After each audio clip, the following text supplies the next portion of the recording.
통하거나 대화하는 내용을 100여 차례나 녹음해왔습니다. 두 사람의 엇갈린 주장이 펼쳐진 가운데 검찰은 류시원 씨가 아내를 폭행하고 협박한 혐의와 아내가 사용하는 차량의 위치 추적 프로그램을 설치해 상당 기간 동안 수집해온 혐의로 징역 8호를 구형했습니다. 그리고 바로 어제 오후 공판이 열렸는데요. 피고인으로 류시원 씨의 이름을 확인할 수가 있었습니다. 네, 자 이날 법원에 류시원 씨가 출석하자 많은 취재진이 몰렸습니다.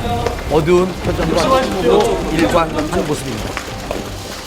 류시원 씨에 대한 선고 공판이었는데요. 그 위치 정보 수집이랑 협박 그리고 부인 조 씨에 대한 폭행 혐의에 대해서 그 혐의를 선고하는 그런 공판이었습니다. 이혼 소송과는 별개로 진행된 형사 재판에 대한 선고 공판. 재판부는 류시원 씨에게 벌금 700만 원을 선고했습니다. 결정적인 증거는 바로 음성 파일 녹취 CD였습니다. 제출된 녹음 증거에 살과 살이 부딪히는 소리 등이 들리는 것으로 볼 때 상당히 약한 강도라도 부인을 폭행한 점이 인정된다. 아내를 협박한 혐의에 대해서는 부인 차량에 몰래 GPS를 부착했을 뿐 아니라 사람을 고용해 행적을 감시할 수도 있다는 취지의 발언을 한 점도 인정된다. 비록 부부 사이에 말다툼 끝에 나온 발언이라고 하더라도 피해자에게 공포심을 느끼게 하기에 충분하다.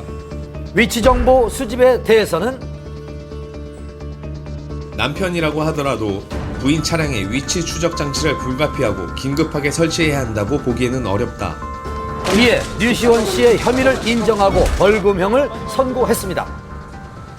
지난번 결심에서는 검찰이 징역 8월을 구형을 했었는데요. 재판부에서는 류시원 씨가 이전까지 그 전과가 없었다는 점 그리고 벌금형 2차례 정도만 있었다는 것을 고려해서 벌금 700만 원 정도로 선고를 했습니다.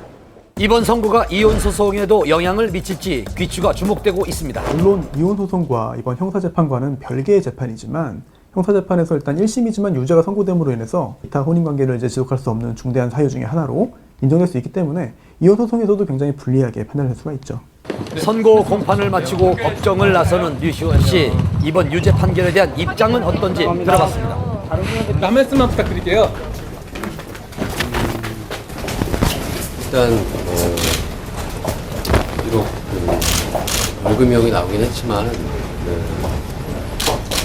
저는 결백하기 때문에 무죄가 나올 때까지 끝까지 싸울 거고요. 당연히 항소할 겁니다. 네, 감사합니다. 또다시 예고된 치열한 법정 공방. 향후 추이를 좀 더 지켜봐야 할 것 같습니다.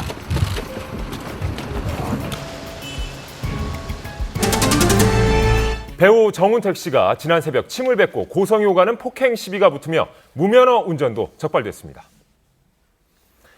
배우 정운택 씨가 불구속 입건됐습니다. 영화 친구와 두사부일체를 통해 개성 강한 연기로 활약했던 정운택. 무면허 운전에 행인과 신랑이 도중 침을 뱉고 음료수를 끼얹는 등의 폭행 시비가 있었다는데요. 어떻게 된 사건인지 담당 형사의 이야기를 직접 들어봤습니다. 올 3일날 00시 40분경에 발생된 건데요. 문화횡단하는 그 행인들하고 시비가 붙어가지고 이곳이 시비가 일어났던 현장인데요.